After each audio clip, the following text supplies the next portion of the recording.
Hey everyone, welcome to the Wheels to Walking podcast, the podcast with a guy in a wheelchair and a guy not in a wheelchair. What up?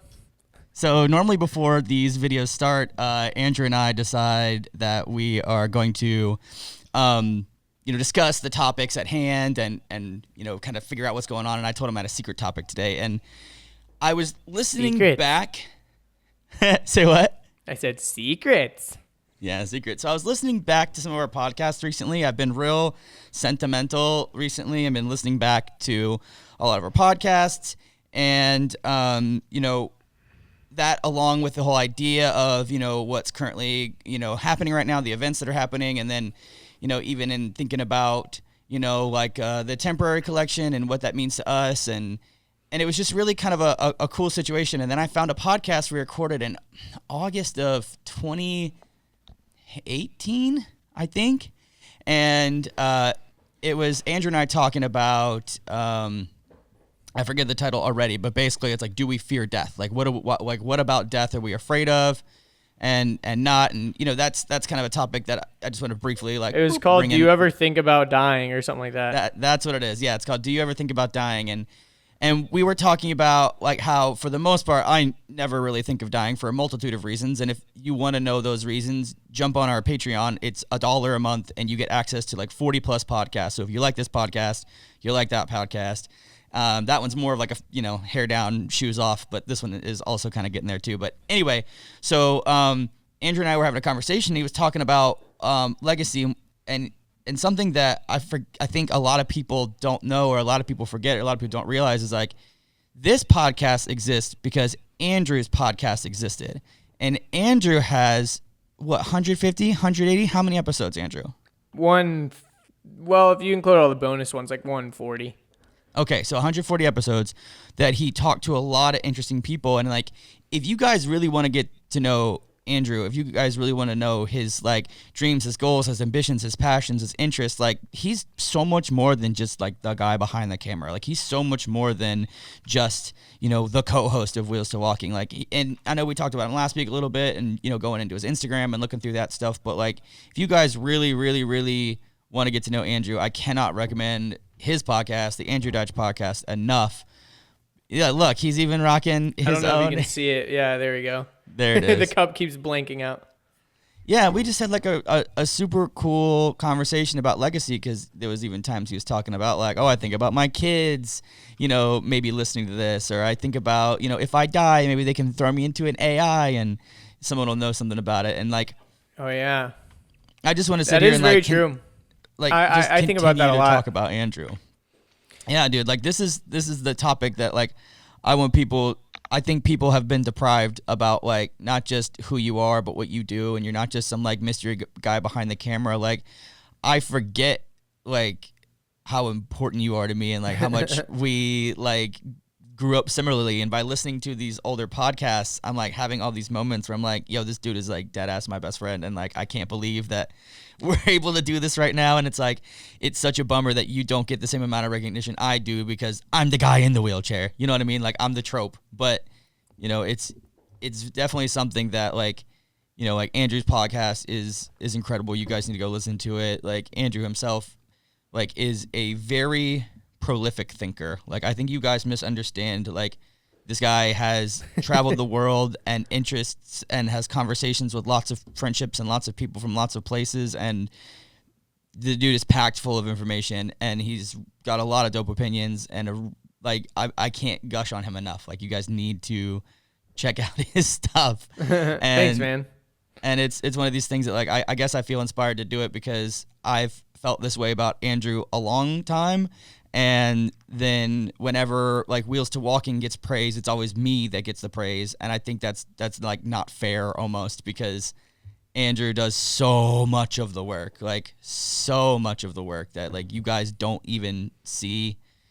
I mean, it's literally, it's so precious and so important. Like, even right now, like I'm saying, this podcast, this is his baby. Like, he figured out this whole Zoom call thing. He figured out a way that we can do the audio digitally. Like, he figured out all this stuff, along with the other members of our team. Like, what's up, AJ?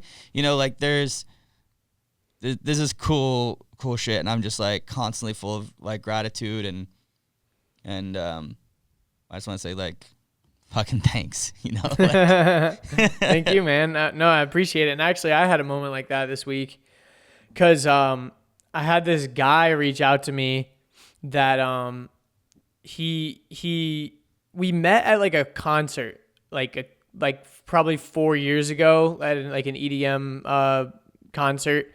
And it's funny because I remember him being a little bit like we were like, it was like, oh, what up, like mutual friends. I think actually Sheen might have introduced us. Probably. She knows everybody, dude. Yeah, but I think I remember seeing him again at another thing, and I like said what up to him, and he kind of acted like he didn't know me. So like, oh, maybe he like, you know, maybe I was just a fucking forgettable person, like, you know, whatever. I don't know. I didn't think very much of it, but somehow we were like friends on Facebook, and his name is Joel. And he hit me up actually, and I haven't talked to him in like years. And we're friends on Facebook, and he hit me up this week because he said, "Hey man, I'm having some, you know, I have a question about uploading videos to Facebook or whatever." And then he goes, "Yeah, and I'm actually editing this snowboarding video finally that I've had the footage for like over a year and a half. I just haven't gotten around to editing it. I like shot all this stuff on a GoPro, and you know, it was like my first time trying to make a video. And actually your video that you made, I made this video like almost 2 years ago now, maybe even more. It was before I had the GH5, so yeah, probably like 2 years ago. And it was the video where I went to Florida with Kat, and that we did that whole like young entrepreneurs video where we went to like Universal Studios and all that stuff. And he was like, "That video, man, it inspired me, bro. It was like one of the best videos I've ever seen." You know, and I'm like, "Geez, like thanks, man. I appreciate it." And it is a really cool video, but I mean, at the time I didn't even have my like expensive camera that I have now. I did have a drone, and it was right when we bought the drone. And it was, and I still had like my Canon camera that was only shooting in like 1080. So it was just funny because I think of that video and I'm thinking of all the ways that it could have been way better. But like he looked at it as like one of the coolest videos, and it like inspired him. So I'm like, that's really cool. And then we started talking more, and after he posted the video, I went and watched it, and it was actually really good. Like I was like impressed by how good his video was. And it was his first video. It was his first video that he'd ever like really tried or whatever. And he edited it on like iMovie, and it was good. He said he spent like weeks on it. You know, every night after work, he was going home and editing it and all this stuff. And it was cool to like hear him talk about how he was like going through that process. So I'm like, bro, you're thinking it exactly correctly. Because I think so many people don't really realize like the level of, you know, work and effort that goes into making a video really good. But not only that, I think a lot of people make a video, but they don't even really realize whether their video is bad, or they know it's bad, but they don't know why it's bad. And he was just like very, very aware of all the things that he wanted to do, but like maybe just didn't have the skill set for or whatever. And it was cool because I was able to talk with him. And he was like, "Dude, I've just been like, it's so cool to like talk to you about this stuff because I've looked up to you for like the past couple of years in video." And he was like, "I listen to your podcast all the time." And I'm like, "What?" Like, I'm like, "You listen to my podcast?" He's like, "Yeah, dude. Like, you know, I've been listening to your podcast. I watch all your videos." And I'm like, "No freaking way. Like, that's so cool." And he's like, "Yeah, dude, you're like, I just admire you so much because you turned like your passion and hobby into like your career. And like, I just don't know if I could ever do that, man. Cause like, I'm such a perfectionist. I don't think I could ever turn anything over." I'm like, "Bro, like, trust me, I'm the same exact way." And we just had this super long conversation. We literally were sending voice messages back to each other for like 3 hours on Facebook Messenger. Those are my favorite kind of conversations. Yeah, those are awesome. But it was so cool because I was like, because I also gave him some pointers on his video, and he was like, "Dude, that means so much to me, blah, blah, blah." And I told him that I was like, one of the things you should work on is like sound design, like getting, you know, not just using music as the only noises. You should use some camera sound to like immerse the people into the shots or whatever. And then I sent him the Texas hunting video. I was like, this is like one of my, like, honestly, I think that's probably one of the best videos I've ever done. I think that's probably like, as far as professional level, it's like a TV show. It's like a TV show. It's good. He literally goes, "Dude, I just watched that whole thing. Like, I felt like I was watching a show on the Discovery Channel. Like, what the fuck?" Dead ass. I'm like, "Dude, I literally shot that whole video in one day, and I was the only production person." Like, it baffles even me that I'm like, holy shit, how the fuck did I pull that off? Not to toot my own horn, but it's like, god damn, like that was a really cool video. I'm like so proud of that video. But I showed him like, how much I showed him like a screenshot of or a screen share thing of Your timeline. I showed him the timeline and I took the music out and I showed him just the sound design and all the little sound effects that I added in. He's like, bro, that's crazy, blah, blah, blah.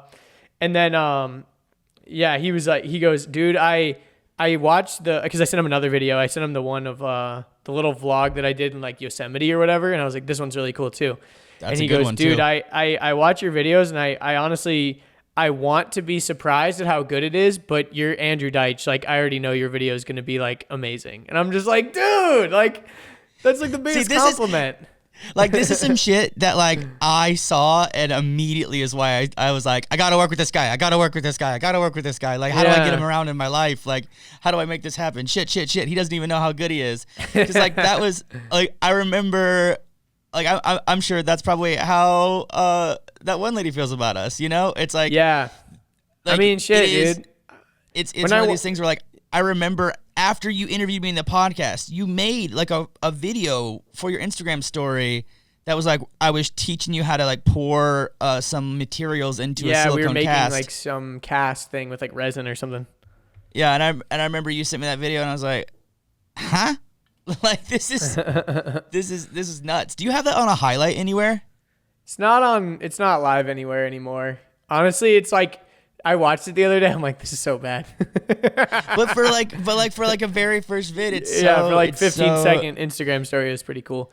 But it was funny really because I was talking to him and I was like, dude, like you've got like an eye for this kind of stuff. Like the pacing was really good in your video and all this stuff. And I gave him pointers and I was like, dude, I started off the same exact way. I started off making videos with a GoPro because after he released the video, he had a friend reach out and was like, I'm having my wedding in the fall, and we got a quote for someone to shoot a video for it. It was like way out of our price range, but like that video that you shot, like we'll pay you, like we'll shoot it. I mean, we can't pay you the amount that like we got quoted, but like we can pay you something. We'll pay you a lot. Yeah. And he was like, dude, I don't think I could do it. Like, all I have is like a GoPro. And I'm like, dude, I was in the same exact position where I literally got offered to shoot like event promos and the only camera I had was a GoPro. And it was just so funny because I'm like, I'm in the same exact spot, bro. Like, or I was. And you'll look kind of silly walking around a wedding with, like actual wedding photographers with their giant cameras and like, AJ knows a lot about this because he's done a lot of wedding videos.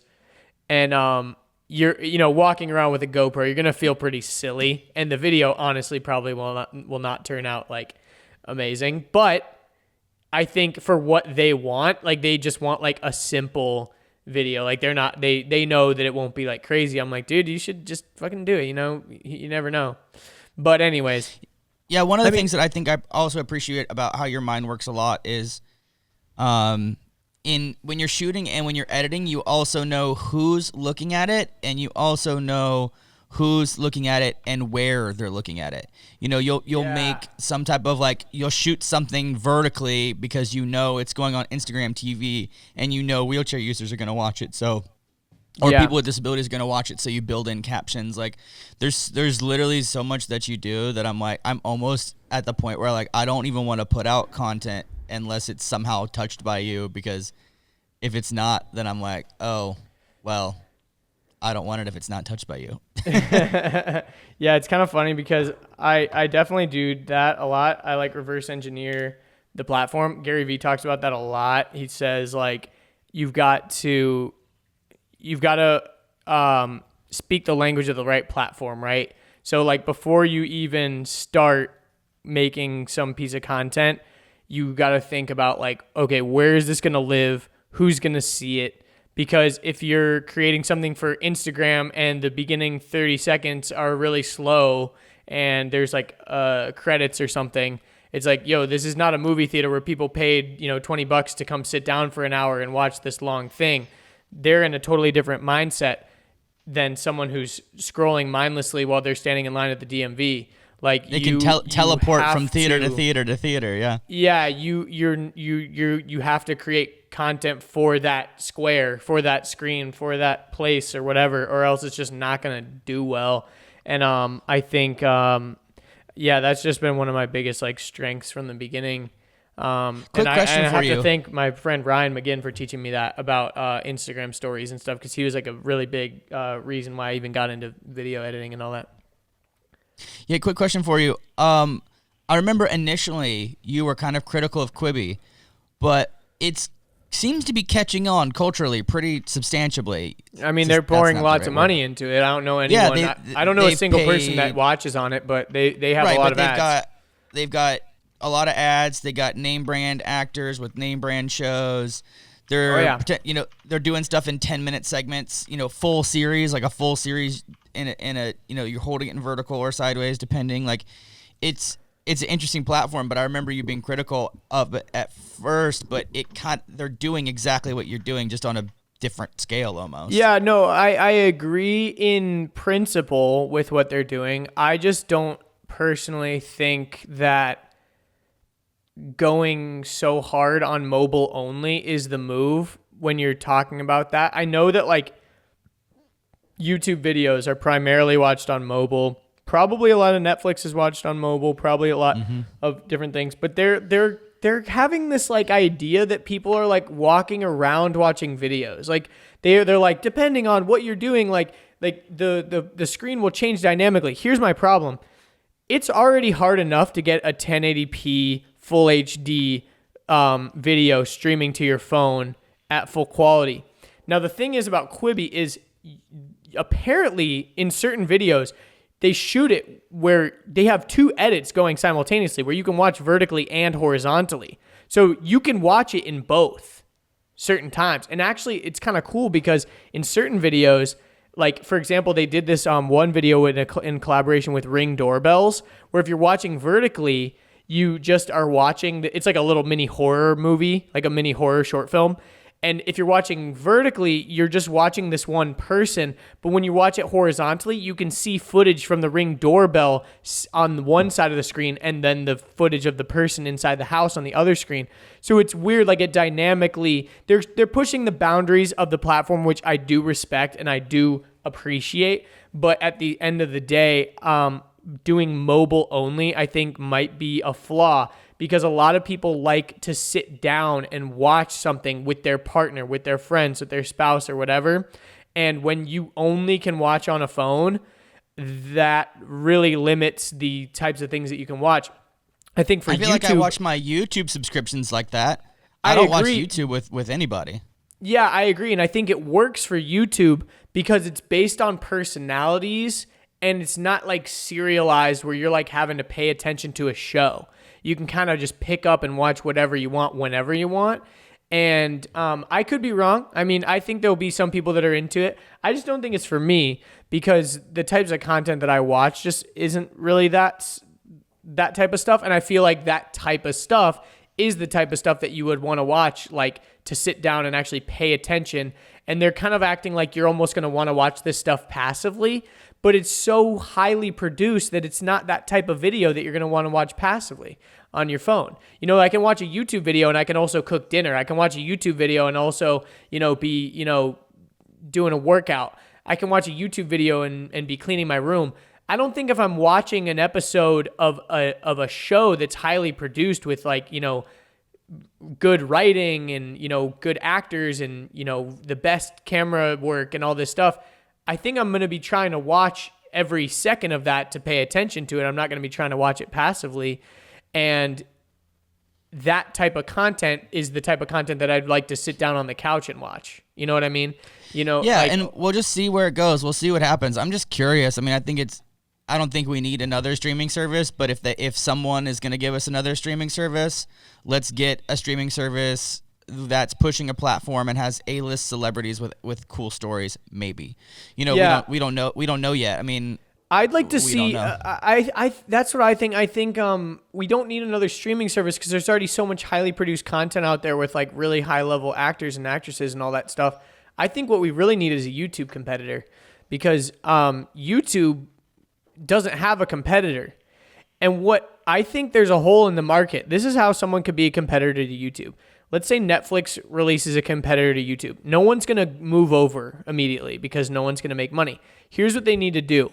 They give an offer to all YouTube creators and they say, hey, we know you already have a home on YouTube. We already know you're making money on YouTube. We also know that YouTube hasn't been the best over the past few years. You've gotten kind of fucked over with certain things with ads and revenue. So here's a deal. If you can still upload all of your content to YouTube, but also do a double upload and upload your content to our platform, and we will price match everything that you make on YouTube. So there's no way you can possibly lose. And you will make dollar for dollar the same amount per views as your YouTube videos or whatever. And basically, something for like a that was year, attempted, right? I don't know. You'd have to do it for like a year. Like you have a year to try this out, and they'd really have to push hard and get a lot of big creators to switch over. Well, this is what happened. But it'll never happen. It's something that it's attempted to happen. I heard this on a Philly D podcast, I think. What was it called? I don't remember, but there was a competitor that tried to say similar to that. It said, hey, listen, you can stay on YouTube, but all you got to do is just upload on our platform like a day earlier. That's a day earlier. We'll write you like, a big check if you do this. Like you'll get a big check if you upload on our platform first, but also stay on YouTube. And then YouTube countered and said, hey, we'll pay you double that if you sign a 3-year contract with us. So really, YouTube just showed up. Was this for like YouTube Originals type stuff?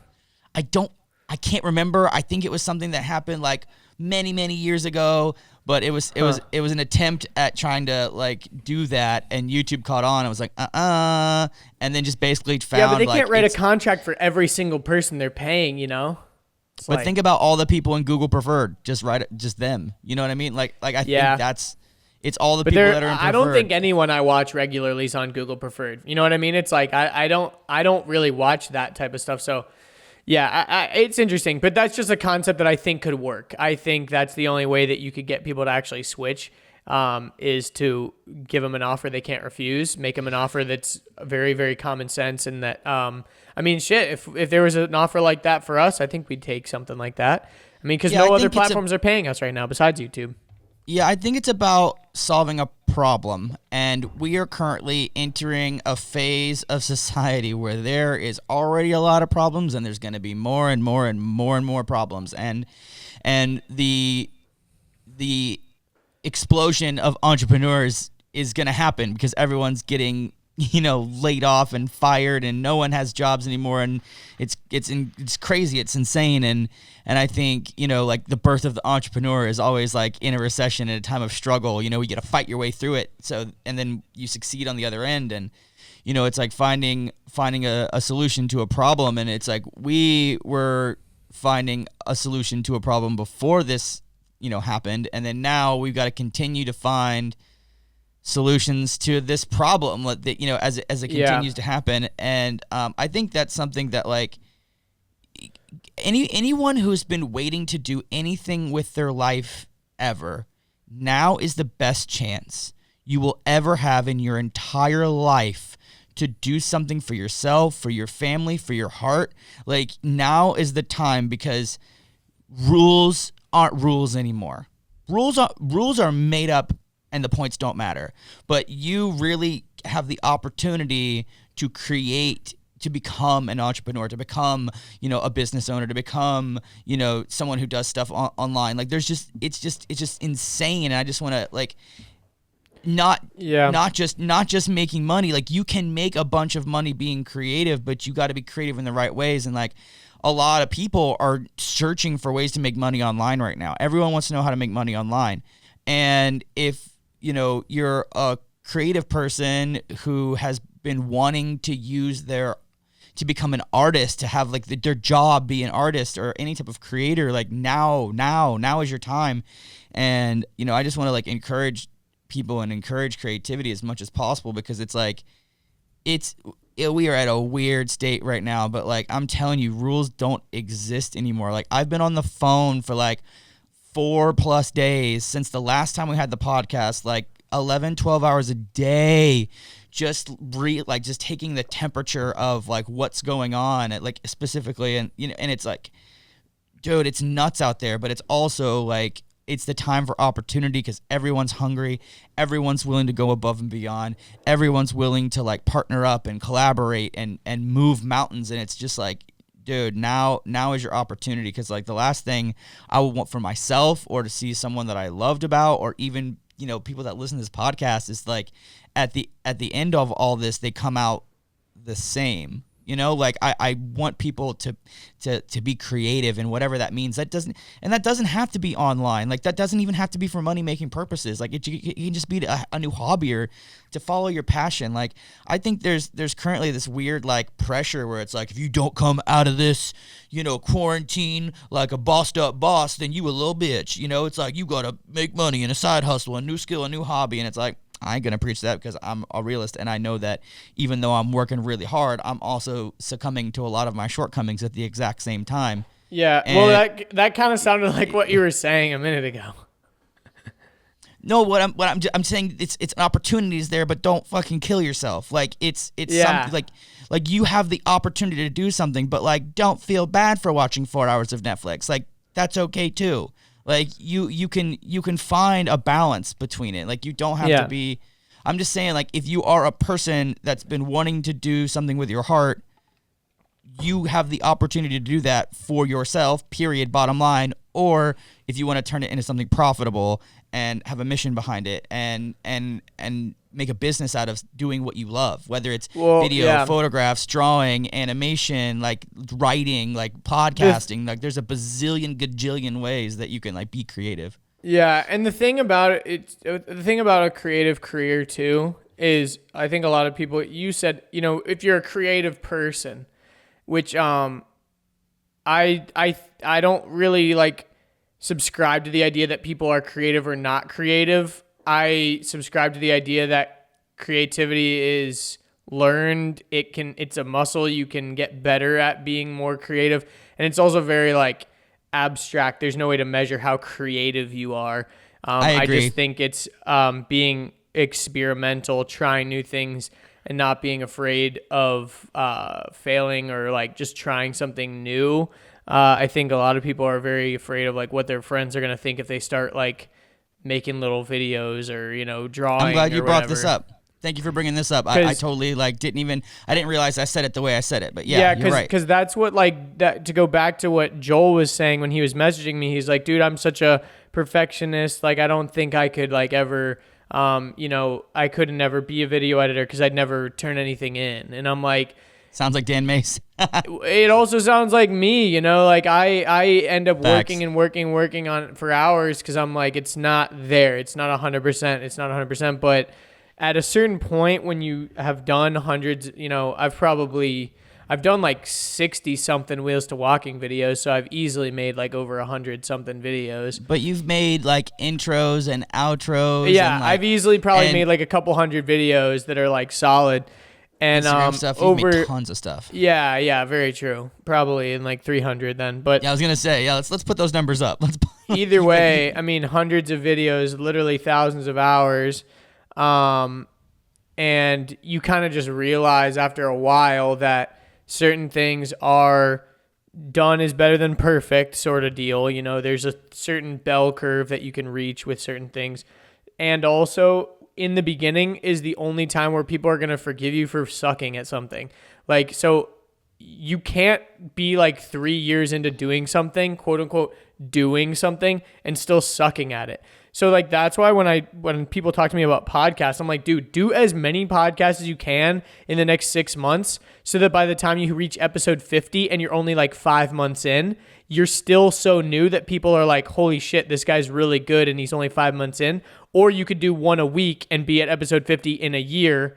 And then people are like, oh, he's been doing this for a year. He's like, okay. You know what I mean? It's like, you've got to, if you're going to do something and try something, you got to kind of like commit to it or like don't do it also. And that's not to say you shouldn't try new things or whatever, but it's like, if you're going to try something, like me and Richard, oh my gosh, we have so many side conversations about people who post about like starting a podcast or like big There's things so coming. many people. Big things coming. Can't wait for you guys to see my website. And it's like, hey, just shut up and make the thing and announce it when it's ready to go. Don't We say know like people- big things coming in the next 6 months. We fucking roast people like that because it's Dude, so we know annoying. people that have been talking about doing shit for longer than Wheels to Walking has existed. Like Yeah, they've been with their mouth blabbering, and it's like, yo, like some are obviously like worse than others, and we're not calling anybody out specifically, but it's like, just be quiet and do it. Because by talking about it, you're asking for permission. You're asking for permission by your family, by your friends. You're asking permission to do the thing you want to do. So stop asking permission and just do it. No one or remembers you're just when you flexing start. and trying to get people to think you're doing something when you're really not. True. And it's like...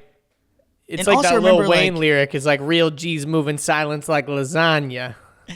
Yeah, man, but it's like no one remembers when you started. Like, I promise you, like, they just notice that you're there. No one ever notices that you start. No one ever notices that you suck in the beginning. Like, I would even argue that right now, in this moment, Andrew and I are still starting. We still suck because in, 2 years, 3 years, 5 years from now, when we are the thing, like, we'll look back at this and have a blast laughing because it's like, oh man, we just weren't there yet. Like, it's always about like progress, not perfection. It's always about improving your craft every single day. But again, I want to encourage you guys because you are away from your friends. You are away from your family. No one has anything to say. No one even has to know you're doing it.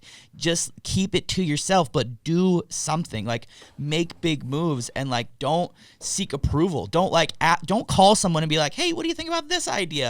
That's asking for permission. Don't talk to your parents about like, hey, I've been thinking about doing this new thing, and then pitch them the idea. That is asking permission. Do not ask permission. Like, just decide to do it. Decide to get on a piece of paper and write a blog. Decide to record yourself and upload it to video. Decide to record a voice and add it to a podcast. Decide to draw something on paper or read a book or craft or build or repair or fix. Like, you can choose your passion. You can choose to become creative, like Andrew was saying. Like, you just have to commit to it, and you have to become passionate about it. Like, I always get so frustrated when people are like, oh man, I wish I found my passion. And it's like, you just got to create your passion. You got to make it your passion. Like, I would say that's the hardest part, is finding what you're good at first. And the reason why it's such a good time to start now is because you have so much time to just try shit. Exactly. Facts, 100% facts. It's a situation where like you can literally try something every 3 days and fail at it, and no one would even know. They would literally have no idea. No one. And would also, know. 3 days is not even long enough to know if you are good or not. I would argue it's like Months. 100. Once you've done 100 of something, then you can reassess. Like, you can like once you've done 100. hours. 10,000 hours. Once you've made That's a shit ton. 100 uploads, 100 podcasts, 100 paintings, 100 writings, whatever, then you'll know. But I think you can still choose what you want to be passionate about. Yeah. Like, for example, if I wanted to get involved in anything I wanted, as long as like money and time permitted, I literally could do whatever I wanted. And I think you guys can too, given your physical limitations, given your financial limitations. But if your limitations are in your mind, which most people's are, then you can choose to do that anyway. Yeah, and I think finding your passion is really hard, but I think one of the best ways to do that is looking at like what you consume. Like, for example, go on your YouTube history. What do you like? Yeah, open up your YouTube, homepage and see what pops up. That's the type of stuff that you're watching. That's the type of stuff that you're into.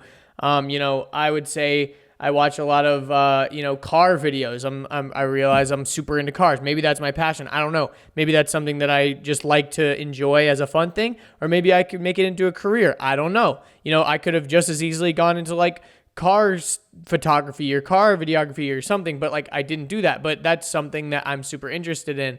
Or maybe you're just super interested in freaking, I don't even know. Like, there's all kinds of stuff that you could be into, but I would say that's like the biggest thing is what you look at that other people don't even know that you look at. Like, I also watch tons of tech videos. Even before I did video stuff, I'd watch videos about cameras and technology and stuff like that. And I realized like, oh, I actually was setting myself up for this type of thing, and I didn't even really realize it, Yeah, I'm still not a big fan of the idea of find your passion, because I think if you keep looking, you're never gonna find it. I believe way stronger in the idea of create your passion, and like we're lucky enough that what we're passionate about can make us money. Like we've made it make us money. We've turned into that, and but I think with the internet, you can make money on anything. But you don't have to do that. You don't have to do it. You can make it a hobby, a vocation. You can make it a side hustle. You can make it a full thing. You can just make it nothing, something that brings you joy. Like we literally have the two most powerful things in the world at our fingertips now. We've got our phones and our computers, and that just means that we've got access to every human brain that ever existed ever, basically. And like you've got like it's insane to think about like all this information we have. And if you don't know where to start, you can jump on a master class, or you can jump on a Skillshare, or you can find your favorite content creator and see if they offer programs, because a lot of your favorite content creators they teach you how to do what they do. I mean, that's even how I learned how to do YouTube really well. Like I learned from a guy who taught me how to do YouTube really well. Yeah. By the way, can we all fucking stop saying the word masterclass so many damn times? Dude, I can't tell you how many times over this like quarantine break I've heard people go on Instagram Live and go on stories being like, I'm teaching a masterclass on IG Live tomorrow. It's like, you're not a master. That's not a masterclass. A masterclass is hours and hours and hours. You're going on live and showing us how to make fucking Photoshop templates or something. That's not a master class. You're also not a master. Stop it. Also, can we stop saying the word hacks? Oh, I'm going to teach you this quick little hack. I'm going to teach you this hack on how to make the perfect banana bread. Bitch, that's not a hack. That's a recipe. Hacks are not things. Shut up with the fucking hacks. Dude, oh my God. Okay, but I meant masterclass in like in a real masterclass. I know. Like a real I just masterclass. On a side note, there are masterclasses. But fucking stop saying you're teaching a masterclass when you fucking just started your business last year, Brenda. You know what I hate is when people make like a group chat and then call it a mastermind. They're like, yo, welcome to my mastermind. This is a group of all people's minds put together. It's like, yo, I also read Napoleon Hill's book. Like, I also read that book. Like, I know what that book is. I know what Think and Grow Rich is. Think and Grow Rich. I've never heard of that one before. Yeah, dude. Reads Think and Grow Rich once, puts entrepreneur in their bio. Which, by the way, if you guys have never read that book, read it. Also, now's the perfect time to read Rich Dad Poor Dad. Rich Dad Poor Dad is Rich Dad Poor Dad right now.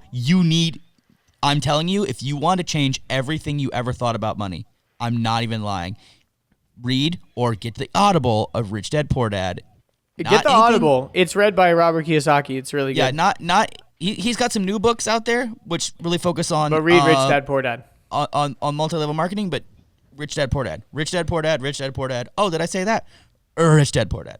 Yeah, that book changed my life. I've probably listened to it like 5 times. I wanted to show my screen for a second because there's a book. I had this guy on my podcast, actually. This guy named Alan Gannett. He wrote this book called The Creative Curve. And this book is awesome. I actually didn't even read the full book, to be completely honest. But I interviewed him and I went to his book release and we talked about it. And he basically did interviews with a bunch of people that are like creatives. He even had Casey Neistat in the book, which is really cool. But the idea behind the book is that there is actually a science to creativity, like what we were just talking about a second ago. Mm-hmm. And it is a muscle. It is something that you can get better at. It's not just something that you're like born with. And it's basically... he breaks down what creativity actually is.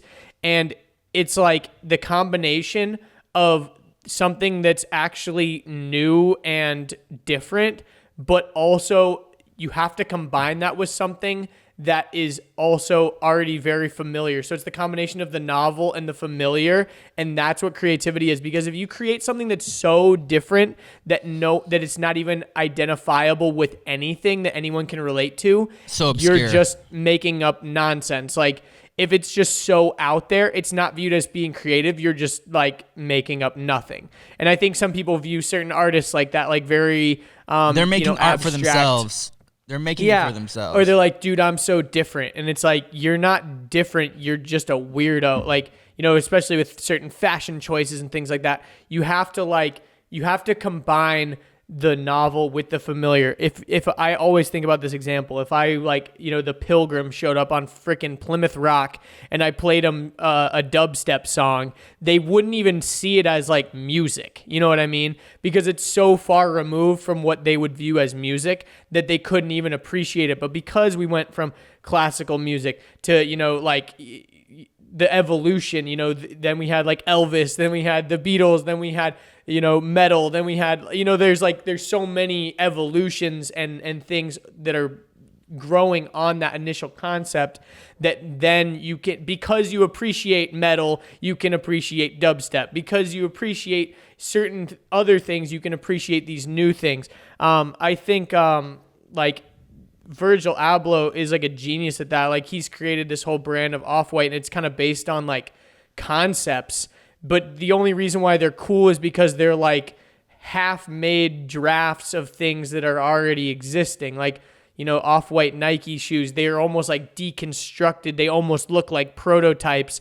And the reason why they're cool is because it looks like almost a half-made version of something that you're already familiar with, So it's just like, I love that concept. You have to combine the novel with the familiar.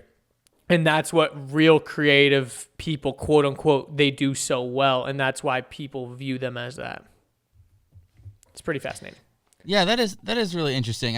I think there's definitely a lot of artists that are good, that are way too humble about what they do. Oh yeah, and for sure. I think that there's a lot of artists out there that consider themselves visionaries when they're just making art for themselves. Oh, totally. There's and anything in between. Like, I don't know, man. I don't know if I have much to harp on this subject anymore, except for just simply like the creativity is whatever you make it. And I know for me, one of the things that I've had to surrender to is like with quarantine, I've got a really bad sleep schedule. My sleep schedule is very difficult right now. I am staying up stupid late for no reason, and I'm sleeping in late, and my mornings are really hard to get started. And I normally, I usually get to work at like 10 or 11, and now I'm getting to work at like, I don't know, 2, 3. But I'm working way later too. It's like, get what you can when you can. Like I said, like there's no rules anymore, it seems. Like, we are currently living in a time where, at least I'm on the phone like with everyone all the time, and I found some interesting like parallels and consistencies. It's like, if you live alone, dealing with yourself is very difficult and it's very lonely. But if you live with a group of people, it is very difficult to live with them because you're all in this like space together. So there's a lot of like bickering and quarreling. And then there's the people that have their jobs, and then there's the people that don't have their jobs. And it's like the people that are still working are the only ones that have some type of semblance of like, pre what's going on. Yeah. Well, I mean, to be completely fair to us, it's not like you were really doing so much out of the house besides going to the gym and hanging out with Jalila. I mean, much more than that, but also not on the at the weekends. same time. On the weekends, you'd hang out. It's mainly, the biggest restriction is access to you and AJ, honestly. That's like access to my girlfriend, access also to like the outside and the gym. And I'm not belittling it. I'm just saying it is interesting how like much has changed, but also how little has changed. I work from home. The only places I ever drive to are your house, the grocery store, and the gym. And the only things that have changed, I'm still able to go to the grocery store if I need to. I've been trying to stock up more and go less, obviously. But it is weird how like I still am working from home, luckily, but it does feel very different because I'm having to do certain things at home that I wouldn't want to do at home. Yeah, it's just it's weird. I would say you're right. Like for the most part, my life hasn't changed much, but also the 24 hours that exist in a day are extremely different. Yeah, Like, I mean, because like- it's like you lived by yourself for years now, but now that you can only, you are forced to be by yourself only. You can't have people over. Y'all want to hear my perspective on this? changes. This is dope as shit. So in my lifetime, this is not a confession because if you know me, you know this. I've spent time in jail, I've spent time in a psych ward, and I've spent time in a rehab before. And this currently feels a lot like that. Like really structured, like super regimented, like you only get to have what you have and nothing more and nothing less, and it's very squeezed in. But I tell you what, I'd rather take my dope-ass apartment than a rehab room, than a psych ward, than a jail any day. Like, if this is a cell, I've got the dopest cell ever. You mean I got a kitchen? You mean I got a nice bed? You mean I got my own bathroom? You mean I got the internet and a computer and my phone? Get the out of here. Come on, man. Like, I can talk to people. Like, I can... Listen, like, this is... nothing. This is not shit. Like, not shit. But it's just still challenging. It's just different. Like, things are acting weird and misbehaving, and I'm just trying to, like, roll with the punches as best I can. And it's like, what I've been doing for me and my discipline and me and my creativity, instead of being so damn rigid with it, I'm just getting it when I can. Like, anytime... Yeah, dude. Like, because I'm not feeling bad about playing on Instagram. I'm not feeling bad about watching YouTube or Netflix. I'm not bad about FaceTiming people all day. I'm not feeling bad about laying on the ground and stretching, and I'm not feeling bad about eating not as good foods or not working out as much or whatever. But it's like, whenever I get that little, like, boop, I'm just fucking in it, And then Totally. I blaze until I burn out, and then I'm like, okay, done. And... I think it's, get what you can when you can. Don't beat yourself up too much. A lot of self-love and a lot of self-forgiveness has to happen right here because, listen, we're social creatures. We're not meant to live in isolation like this. Like, we're definitely, like, it's crazy. Like, I sat in front of my window and, like, suntanned yesterday. But it brought me joy. It made me happy. That Instagram story felt like someone was like holding the camera with a gun behind your head, gun to your head. Like, oh, did it? Like, okay, Richard, you're gonna tell him to sit by the window now. No, I'm just kidding. I literally but it like did sat by feel the like that. Because you're right. You're like this is weird. I don't know why I'm making this, but this is making me feel good right now. So I'm gonna tell you to do it because it's making me feel good. And it felt fucking great. I sat and no wonder Akbar people. sits in the sun on the bed all day because he literally sits in your apartment all day. Dude, I understand cats and dogs so much better now. Like, dogs, no wonder they're stoked to go do walkies because they can go outside once a day for like 30 minutes, and I get to go outside for once a day. Maybe, for 30 minutes or an hour. All right, sign me up, motherfucker. Like with a cat, he's like laying in the sun or like, napping or relaxing or running around at 3 o'clock in the morning. It's very weird for me. But, I've even found that, like, the other day I was watching like some Conor McGregor like UFC knockout videos, and for a total 8 minutes, I forgot that we were in the middle of a pandemic, and I was like, going like, oh shit, put him to sleep, knocked him the fuck out. Oh, like I'm talking to myself, like laughing, having a good time, and then I realized like, oh shit. And then I just like jumped back in and watched more videos, and it felt better. I'm like, damn, maybe I need to get into boxing. And even, dude, I've been even thinking about, like, again, this is power of the internet shit, like video games. Like, maybe I buy a video game system now and play, on Dude, my... that's why I want to get an Oculus, because it literally is a different world. Like, you're not just like playing a game, you're in the other place. Like, that'll make you forget your situation real quick. Yeah, it's funny how the World Health Organization declared video game addiction a mental illness, and now they're declaring video games to be a healthy coping mechanism for the pandemic because you can communicate with friends while playing games at the same time. Yeah, I think I like with everything, I think there's a fine line. Like, I think even with what you were saying about like getting the inspiration while you can, but also sometimes it's like, in the Matt Line video where you're like, you're not always going to feel like doing it, but you got to act your way into your feelings or whatever. It's kind of like the War of Art where it talks about, the literally, you've been reading that book recently. You gave that book to me. I'm reaching over to grab it right now. I literally have yeah, it right I figured. Here. I'm that far in.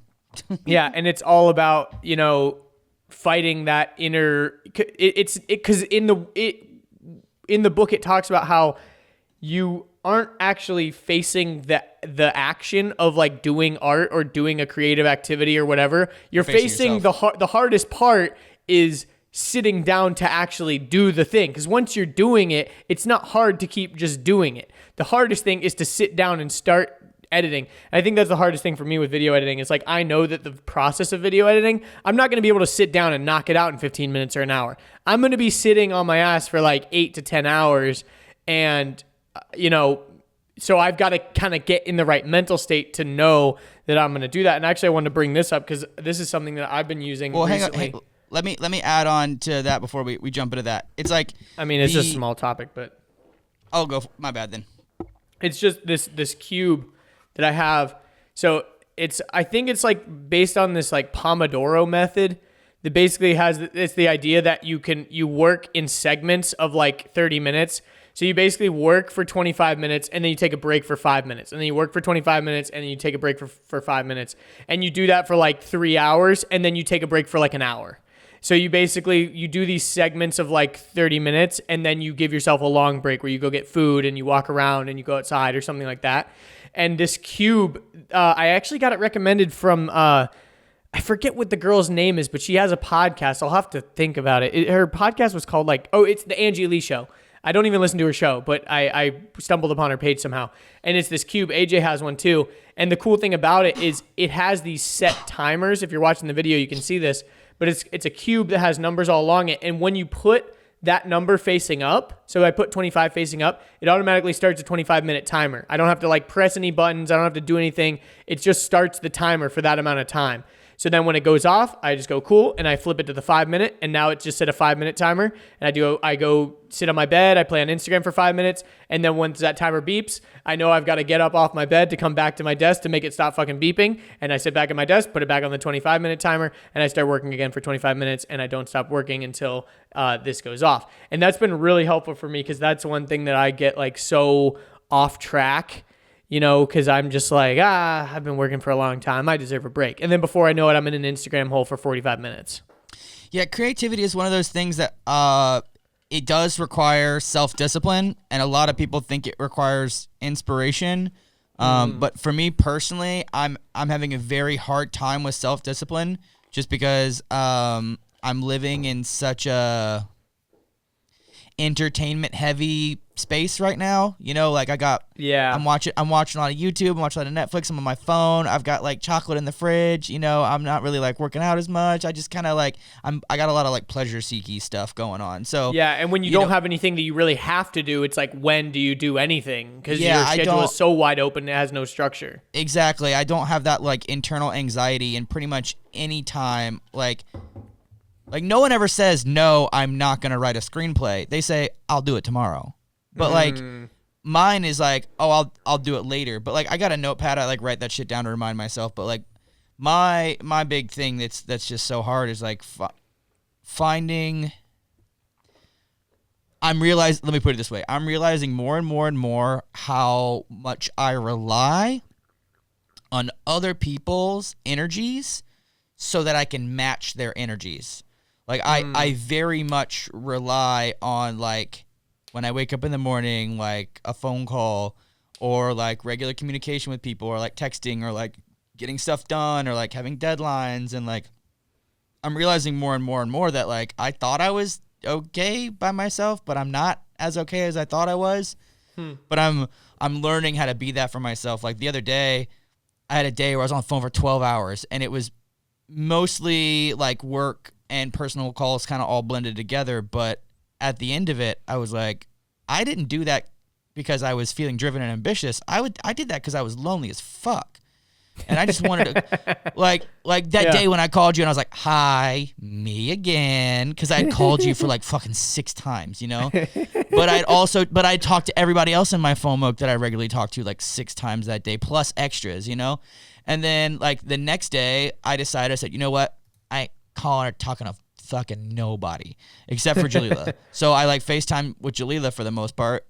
Not all day, but like for quite a few hours. But like I'm realizing more and more and more I have a very hard time with silence and reflection. and because I'm constantly like just like have a podcast on, or constantly have an audiobook going, or constantly watching YouTube video, or like an interview, or like, I don't know, man. You're being stimulated constantly. Yeah, I'm not struggling personally. Like I'm socializing with people, I'm eating, I'm sleeping, like I'm taking my medication. Like I'm going through my depression checklist. I'm not working out. That's my one depression checklist that I'm not doing too well. You're not doing any workouts? I have found a way to do them. I just haven't deployed it yet. Like today is Monday. Like today I need to do something. You know, like I experimented some stuff throughout the weekend, but I haven't like done anything. But anyway, so it's like there's my 5 rules for surviving depression. You know, it's like get some sleep, eat some food, take a shower, work out, talk to someone. Like that's all you got to do. All you got to do. Just just each one of those things every day, and then for the rest of the time you can fuck off. You can go lay back in your bed, you can watch the whole series of Seinfeld, you can eat junk food, you can lay on the ground, you know.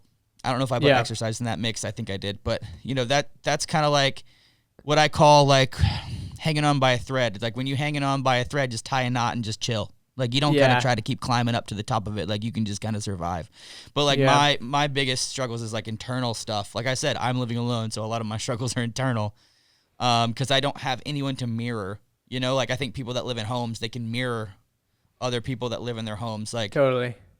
I'm realizing more and more how like, I guess, codependent I am. And I thought I was extremely independent, but I guess emotionally I'm pretty codependent. I don't know. It's very weird. It's very weird. I saw, to go back to the depression thing, I saw this funny TikTok yesterday, and it was like this girl walking outside of her house, and she's like, this weather, damn, it is beautiful outside. I can feel the seasonal depression leaving my body. Still working on that. No, you didn't let me finish the punchline. God damn it.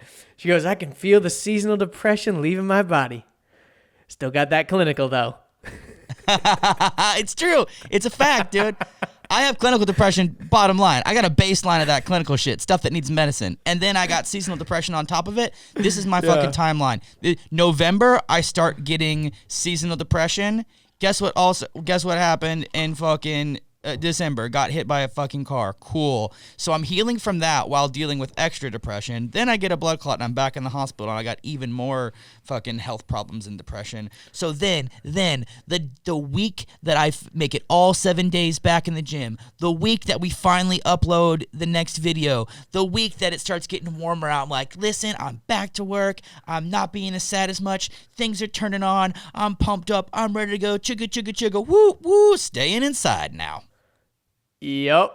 Like I was ready to destroy. I was ready to fucking crush. And you know what I'm doing? I'm still crushing, but I'm in secret now. Like I'm taking this time.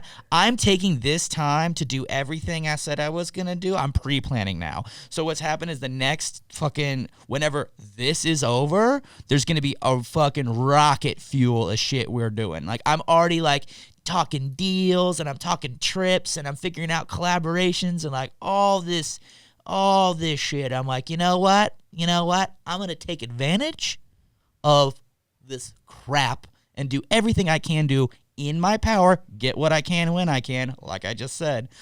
And it's like, it's so Do you frustrating. see what's on my screen right now? It's a fact is what it is. It's true. Can we add more? Like, yeah, I put this meme in the Facebook group I think before coronavirus, honestly. It was like, when did I put this in here? On March 16th, I put this in here. And that's before like all of this craziness. But it was I started isolating on the 13th. Like it's okay, yeah, you're right. Yeah. You're right. But it was like it's been that long already. Getting hit by a car, coronavirus, and 2020 is beating up Richard. It's funny. If you're not in the Facebook group, go add yourself to the Facebook group. I'm surviving. I'm tough as nails. If y'all want to learn, fucking just keep watching me. Keep listening to these podcasts. Tell your friends about these podcasts. Like, yeah, and also we're doing 2 a week this week, so you're getting a lot. You're getting extras. And it might keep being 2 a week. We don't know. We don't know. We don't know. Everything's up in the air right now. Like I said, dude, listen. As I'm preaching to you and telling you, like, hey, now's your opportunity. Andrew and I are looking at Wheels to Walking with the lens that we've never started before. Like, because we're looking at this, like, new world that is this new economy that only lives online, and we have to use our strengths and our resources for what we have. And we have certain resources available, we have certain strengths available, and we're going to double down and triple down and quadruple down on everything we can, because right now, like for example, the videos are not going to be as good as they were last year. It's just a fact. And they were already kind of like trickling down, while we were, starting the podcast, in the winter.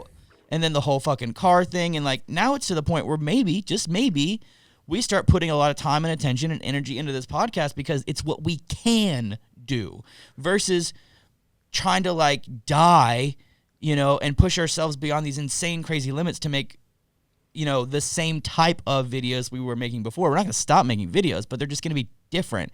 So, and our time schedule's smushed out differently, and our day, it's just, everything's up in the air. Even the merch, that didn't go as planned. We got to learn how to like rebrand that, and we still got to rebrand that and retell the story and change it, because it would have been a fire story with a fire message without a pandemic, but we dropped it in the middle of a pandemic.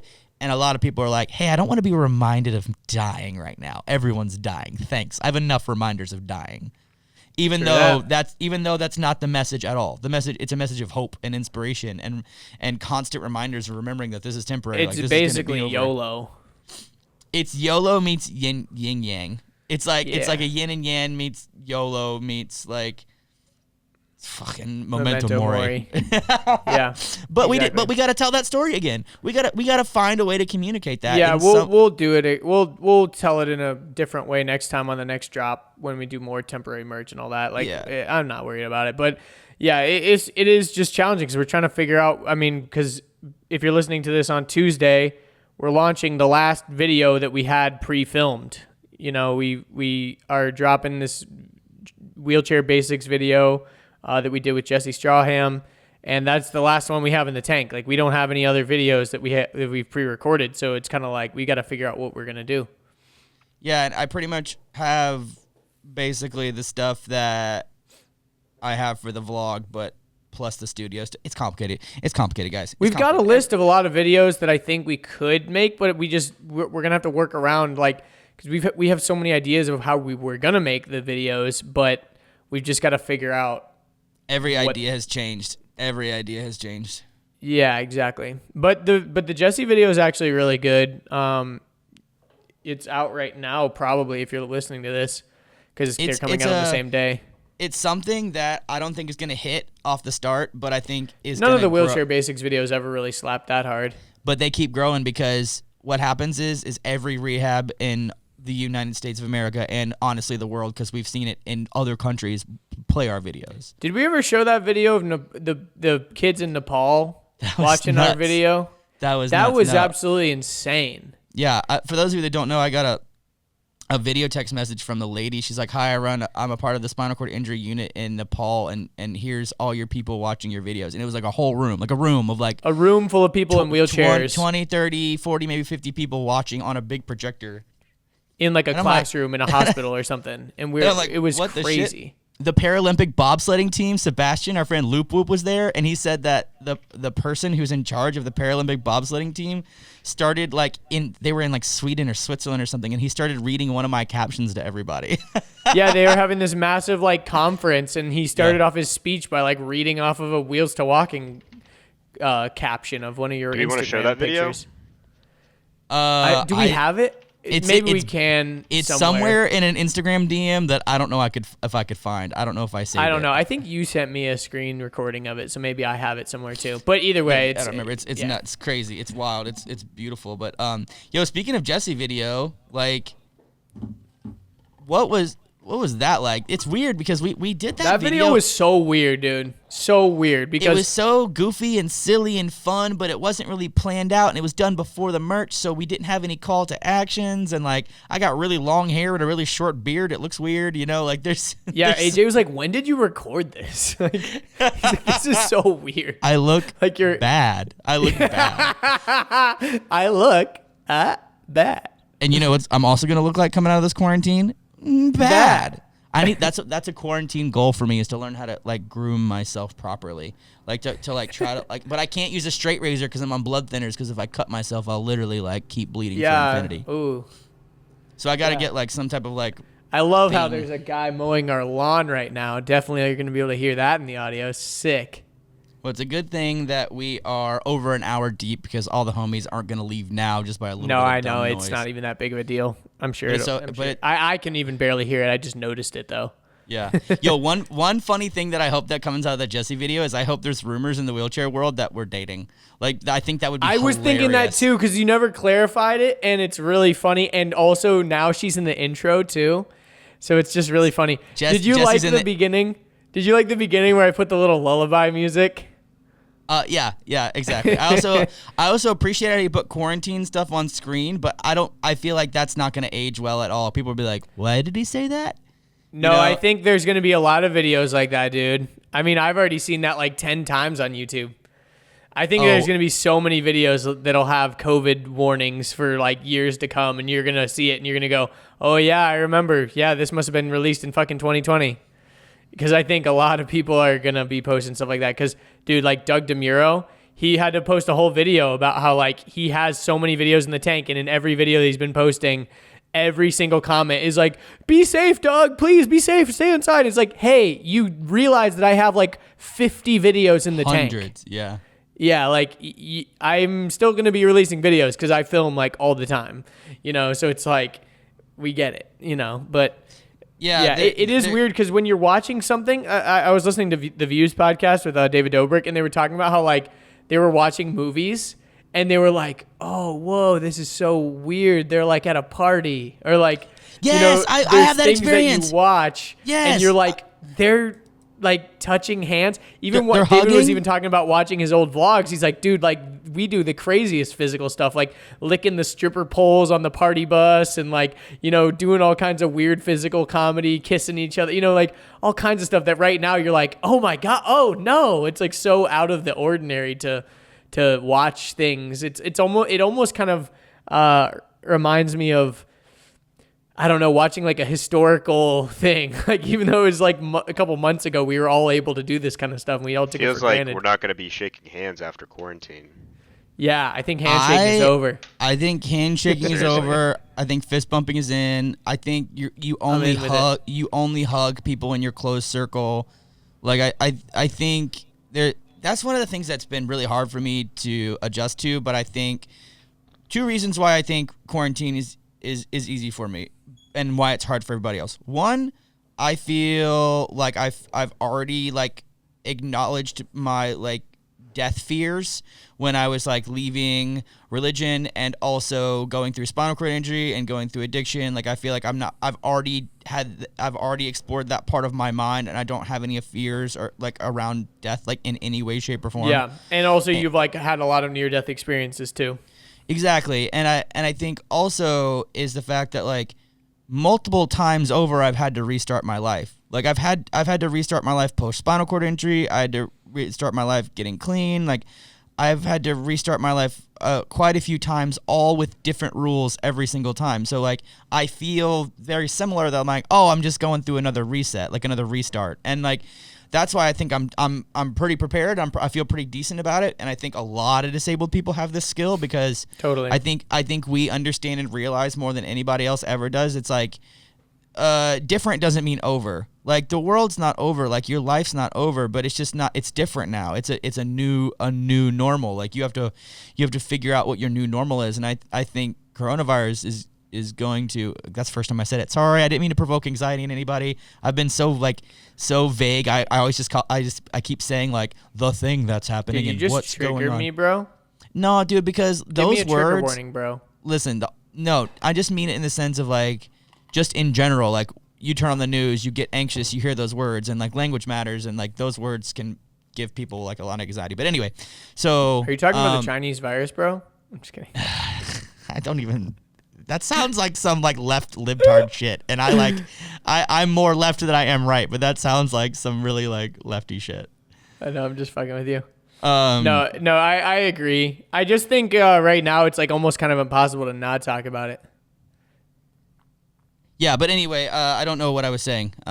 Tell me where I was You were at. saying it's easier for you because you're a spinal cord injury person. You've had to restart your life a million times. Yeah, but you know, because of other reasons. But I think there's a lot of people still holding on to going back, and I don't know if I don't know if I'm convinced if there's a back yet, because I've lived this enough times. I've gone through this enough times where there's this moment when you're like, oh, it's not going back anymore, is it? Like this. Yeah, well, everyone has like nostalgia for the past, right? Because everyone you look at the past through rose-colored glasses because you tend to remember all the good times. You know, it's like, oh, I remember when we could do this. Oh, I remember like the fondness towards certain things, and you know, I'm typically someone who's like an early adopter of certain things. You know, especially technology things, especially of, you know, I don't know, whatever. I'm like, I pay attention to a lot of like cutting edge things like that. So like, I guess I'm hopeful for the future. I'm working a job that's like pretty future proofed for the most part, you know, as far as like video stuff. Like, I don't think that's going away. So I do find comfort in some of that. And I do feel sympathy for people that are in a lot of things that maybe their job isn't going to come back, or maybe they're not going to, you know, all kinds of things. I feel sympathy for them. I really do. But I think also it kind of goes back to like happiness equals reality over expectations. We talked about a couple episodes ago, because it's like, if you go through life expecting the world to give you something, you're going to be always disappointed, because, you know, it's only by sheer luck or whatever you want to call it that we were born into the situations that we were. I mean, if you're listening to this podcast right now, I'm assuming you have a roof over your head. You have a phone to even listen to this on. You've got headphones to listen to this on. You know, you're probably living a really decent life, and you're living a life that's better than the majority of people that, to be quite honest, a lot of us don't even think about. You know, there's people in, you know, other countries, third world countries and stuff, that if coronavirus gets there, or, you know, if something gets to them, they're not even going to have the privilege of being 6 feet away from people, or, you know, being able to wash their hands or have clean water. And, you know, we're very, very fortunate. And I don't mean to harp on all this, but it really is true. Like, happiness equals reality over expectations. Because if you can accept the reality and you have no expectations of what's going to happen, and you're only focused on solving problems and moving forward, then like you can't lose. You know what I mean? Like, you can be sad about things, but as long as you can face reality and be honest with yourself and like, okay, this happened, that sucks, but like, what am I going to do about it? Because there's nothing we can do. AJ, your face is amazing right now. Yeah, this happened last episode, and I'm in a good mood. Yeah, AJ's getting some sun on his face right now. Even though he's in an indoor studio. Yeah, there's a window. The one window that's in the studio. It's just shining very brightly on him. So the one thing that I think is what's hard about people is because there's a very defined, clear line.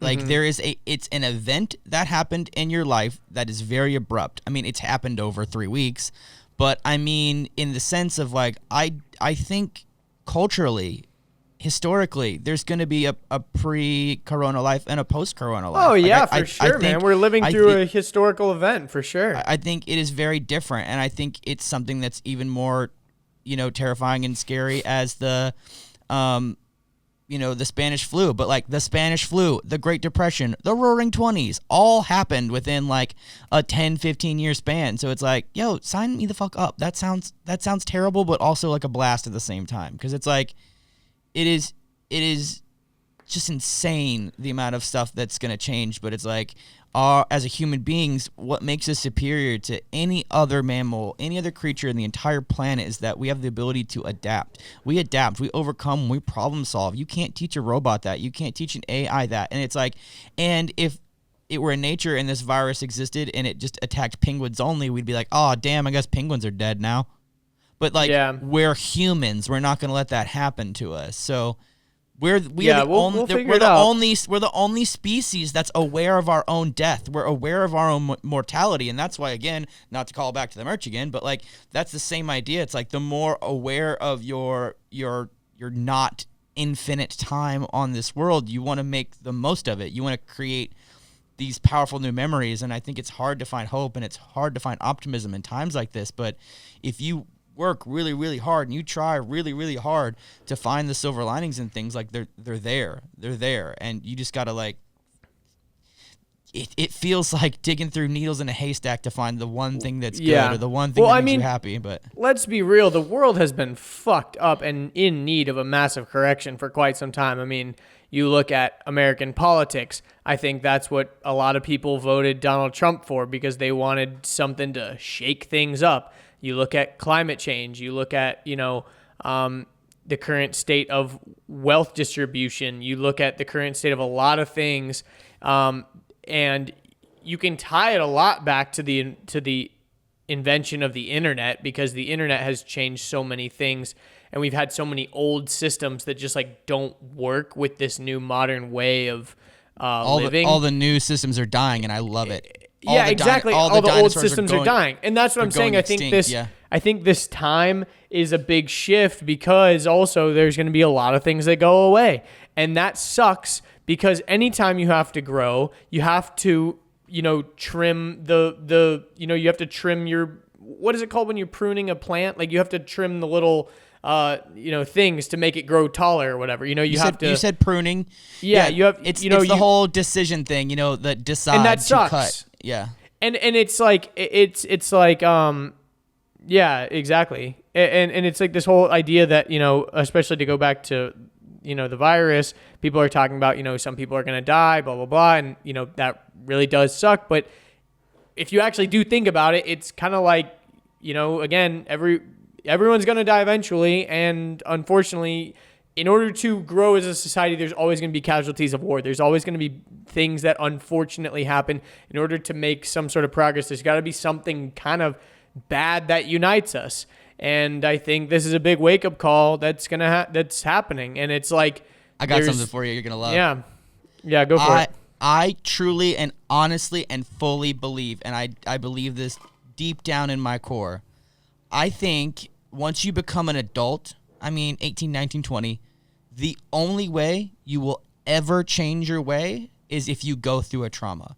No matter how hard you want to change, no matter how hard you have to change, no matter what the difficult situation, the only way you're going to change is if life punches you square in the fucking mouth. And we are currently seeing a global punch to the face. Everyone at the exact same time is getting a rude dose of reality. They're getting just fucking hammered. Like one of our friends, one of our mutual friends, Kyle, one of his best friends' dad just died recently, and he was told, don't go to the hospital to watch your dad die. You can't. What the fuck? Could you imagine? No funeral. That's the saddest part of this whole thing. No funeral either. You get to die alone. Like, I'm telling you, like, there's so many people that are going to need therapy and antidepressants and communities and, like, you think mental health was a problem before? Oh, boy, we are just getting started. We are just getting started, because the toxic people are going to get even more fucking toxic, and the people that understand themselves and their knowledge and their growth and their history will just blossom and bloom. And, like, I'm so lucky and I'm so fortunate that, like, I've got my perspectives, and then I think about other people in my life that have been around me that have, like, scraped the bottom of the barrel to, like, come up, that came from nothing, that just, like, fought to the top, that grind. Totally. Like, versus the people that have never had that happen to them. I don't care. I think we're all in equal playing fields right now. Like, we're all getting, like, massive kicks to the dick. And it's hard, and it's going to get harder and harder and harder and harder. But I think out of these traumas will hopefully become the very deep relationships you've built with people. I hope what comes out of it is a newfound appreciation and gratitude for all the things we do have versus all the things we don't have. I hope that people face their darkness. I hope everyone who's been running away from everything in their entire life, who's stuck in their house, sits on the floor with their eyes closed in a dark room and just thinks about their life and how they got to where they are and the decisions that they're making and what they're doing, and they're allowed to cry, they're allowed to scream, they're allowed to throw stuff, they're allowed to get pissed off and stomp around the room, make a vlog, talk to yourself on your camera, have a therapy session, write that shit down on a journal. It doesn't matter. Flip tables over. Like, just do whatever you got to do to get out that fucking darkness inside of you, but get it out. Like, now is the time that you need to be able to look yourself in the mirror and have a conversation about you. Like, have a truthful conversation about, hey, you in the mirror, what the fuck are you doing? And most people don't get that opportunity. They don't get that opportunity. It's a blessing. And I hope those are some of the big things that come out of it. I'm lucky. I've had multiple experiences with this. I've had multiple experiences of having to look myself in the mirror and be like, all right, we got to fucking do this. Like, there's no other option. We can't do, like, we got to go. We got to go. And all the suggestions I just made, those are all things that I've done myself. And I have a lot of hope for this. I have a lot of excitement for change, but the now blows dicks.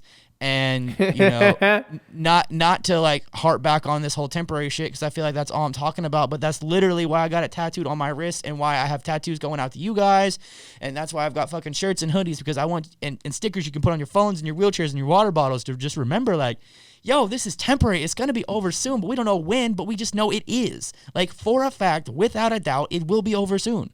Like, if you just keep doing the next right thing day by day by day and be kind to yourself and forgive yourself and don't be so mean. Like, that was one rule I had with myself is, like, if I can't go positive, just don't go negative.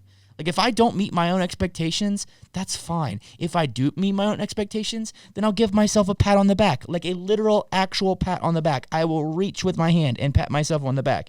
But also, if I fuck around all day, if I don't do the things I say I'm going to do, if I make all the quote-unquote wrong choices that day, then still be nice. You don't be mean to yourself. Just don't be mean to yourself.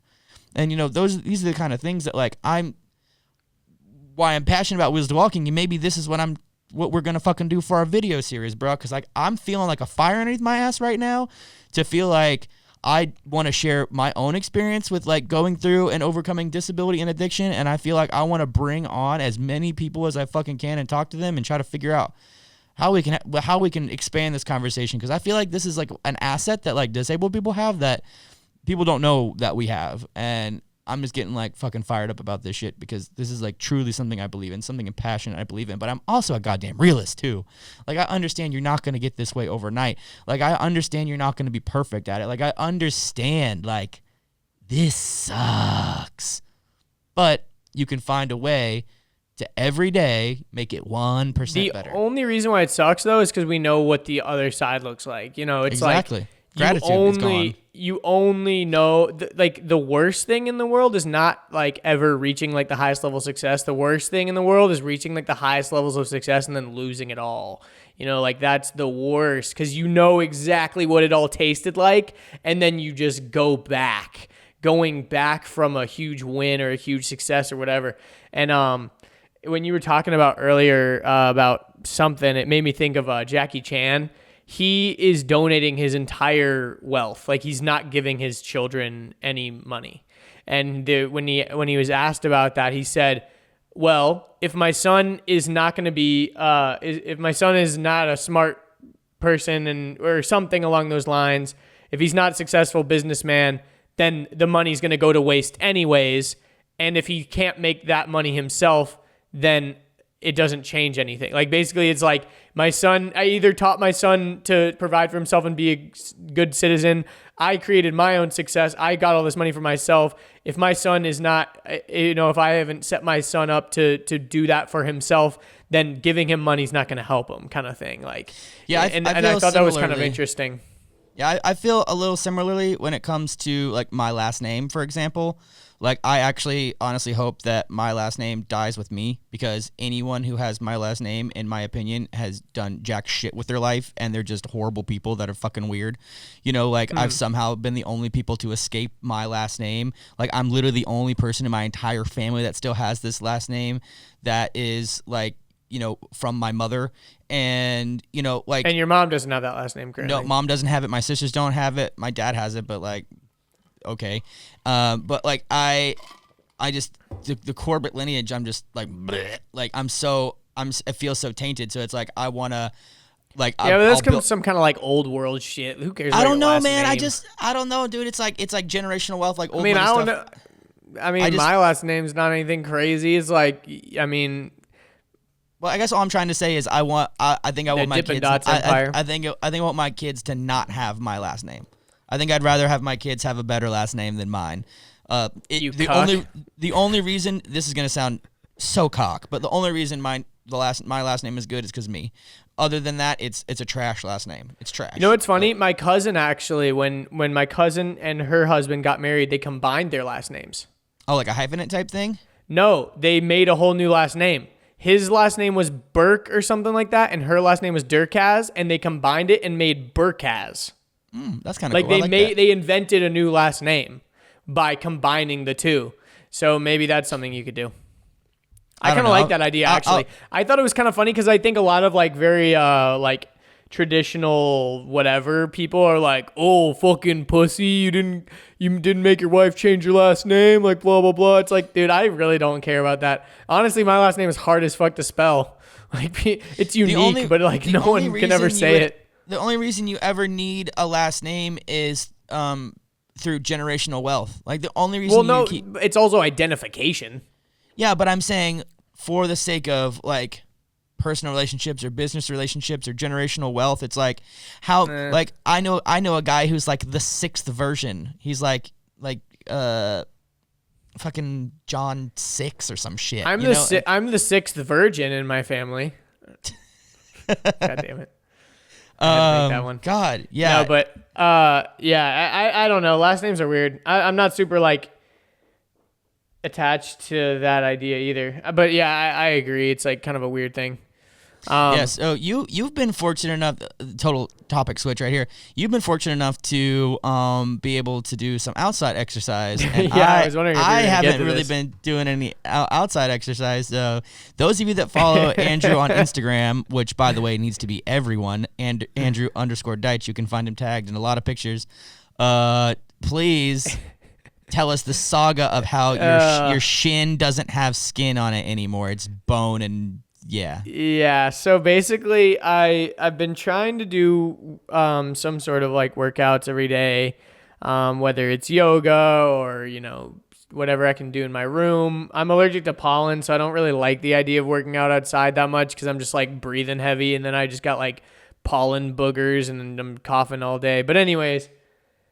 So the other day, but I do like to like go break a sweat to like warm up. So I'll like, run up the driveway a few times or go do something. And I love doing box jumps. That's one of my favorite things to do for legs. And I actually don't really like working out my legs very much, especially if I can't do like heavy weight, because doing like 20 squats in a row just fucking sucks. I know I'm preaching to the wrong crowd here probably in the Wheels to Walking community about leg day, but oh shit. See, that's the whole point. Listen, the whole point of this is a guy in a wheelchair and a guy not in a wheelchair. This is your guy not in a wheelchair. I bet we got a ton of able-bodied listeners. Don't even front. No, for sure. Not all I know. I just think I'm not blind to the irony of it. I think it's funny. Like, oh, I hate working out my legs. Fuck my legs. I don't like strengthening my legs. I just said stomp around. I said you did when say you're stomp around. I said when you're upset, stomp around. Yeah, okay. Yeah. No, I remember on one podcast I said stomp around. I was like, what, with your front casters? Yeah. I said we could go to Washington and we could stomp around. AJ was like, you said so with cock. With your casters? Yeah. We can go to Washington and stomp around. But anyways, no, but what were you going to say, AJ? I said it, yeah, it was so dick, but it was hilarious. Well, there was another time when like a different podcast, but like somehow we interrupted each other or whatever, and I was like, okay. And you were like, such a dick.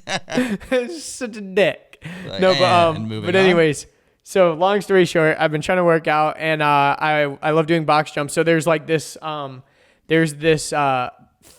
little post like outside of my house that has normally like a lamp on top of it, and basically it's like it's high enough, like it's like a little platform. I have a video of it actually. I'll show you guys. So here, let me share my screen real fast. So basically, it was like this platform where I could jump up onto this little post thing, and do box jumps. And it was pretty high, but the edge of it is like a rock, like a stone. Yo, And what that booty do though? Right? What that booty? Yo, for all you booty connoisseurs out there, you need to holla at your boy.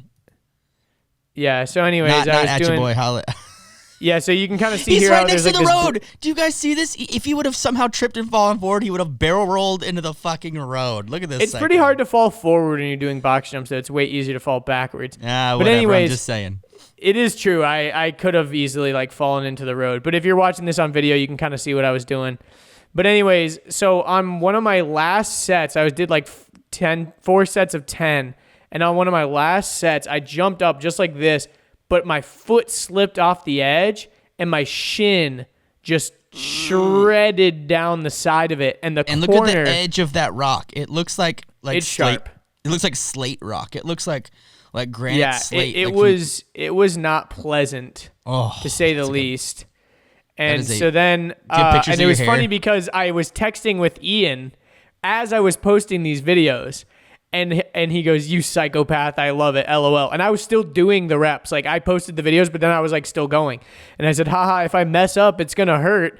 But luckily it's a little shorter than I normally go. And he goes, right to the gooch. And I go, haha, or just a really bloody shin. I literally say, or just a really bloody shin. Finna risk it all. Finna risk it all. And I said, a little penetration. And then he goes, that's what we need in this lockdown, a little penetration. Anyways. Jesus. So then, basically, long story short. Ew, I don't want to see this. I jacked up my shin. Warning, gore enough. warning. Yeah, and there was basically I gashed it, like, you can kind of see how I gashed it right here, like it kind of. Oh, it gash and scrapes. It's a little gash and scrape, and then there was like a hole. Like there's literally like you could almost like stick your pinky in it if you wanted to. It's so disgusting. That hole looks pretty decent. It needs a little more blood in it though. Yeah, and that was the thing. It was like it wasn't bleeding that badly, surprisingly, because it was like, you know, a AJ, shin. I feel the same way. I'm gonna stop sharing this. Anyways, I stopped You can sharing. see the like screen. the pus and everything. I'm like, that's enough. Yeah. So, anyways, it was like almost down to the bone, basically. Because if you think about your shin, you don't have very much meat on your shin. There's not very much to penetrate into. So it really hurt. It didn't bleed as much as I thought it was going to be. I kind of was thinking, I was like, in my head, I'm like, this could use like a stitch or like a staple or something. But I also was like, I really don't want to go to the hospital right now, mainly because I think it'll be fine, but also because the hospitals are probably not the safest place to go right now. Hospitals are never that safe of a place to go, but especially right now, there's a lot of things you could catch. And, so I've just been keeping it covered, but dude, my shin hurts like a bitch.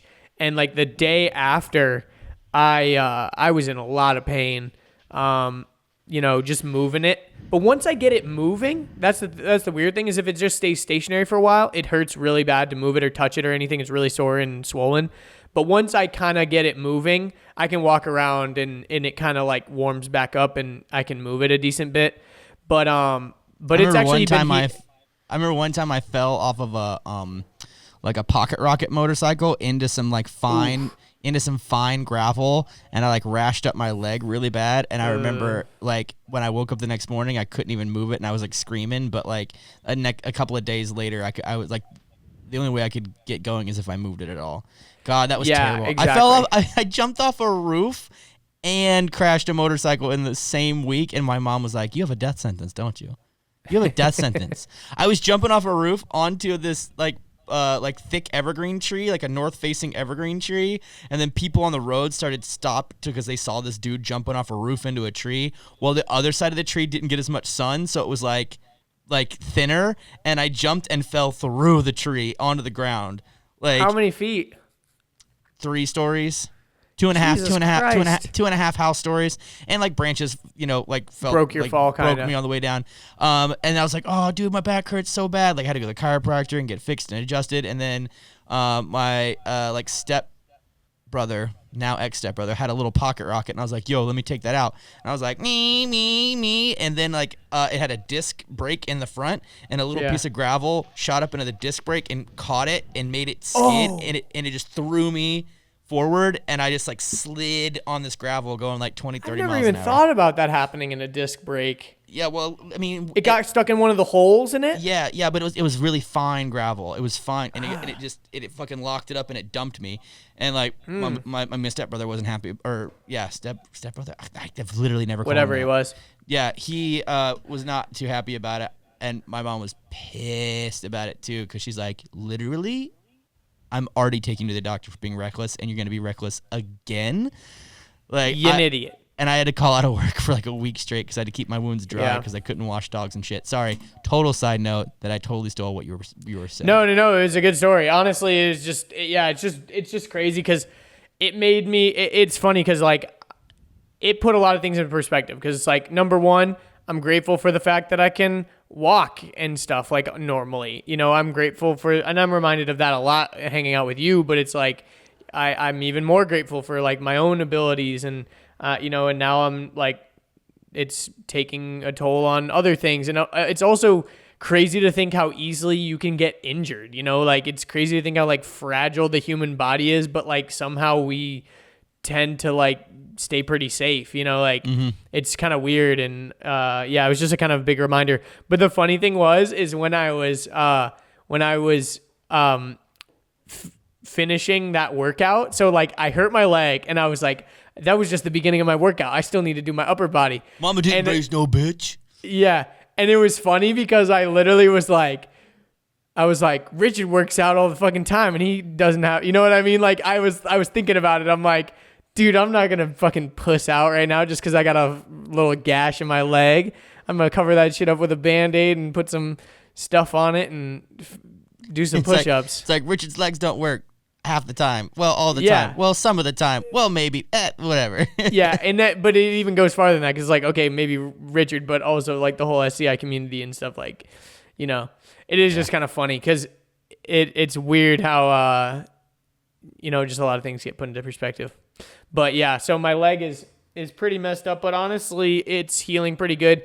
And it was pretty reassuring because I've looked up a lot of other stories of people doing the same exact thing on, like, plywood box jumps and stuff like that. My friend Connor, he fucked his shin up, dude. He said that it scraped skin all the way up 5 inches and his bone was showing. And he didn't even get stitches. He didn't even get stitches on his. And you know what he was doing? He was doing one-legged box jumps. And that happened. And he's a football coach for a high school. And he said that because he didn't want his football players to think he was a bitch, he just like wrapped it up and like went back out and finished the practice. I'm like, God damn, what a savage. I know we got to wrap up, AJ, but I once was working underneath my car. I was putting on new polyurethane bushings under my sway bar.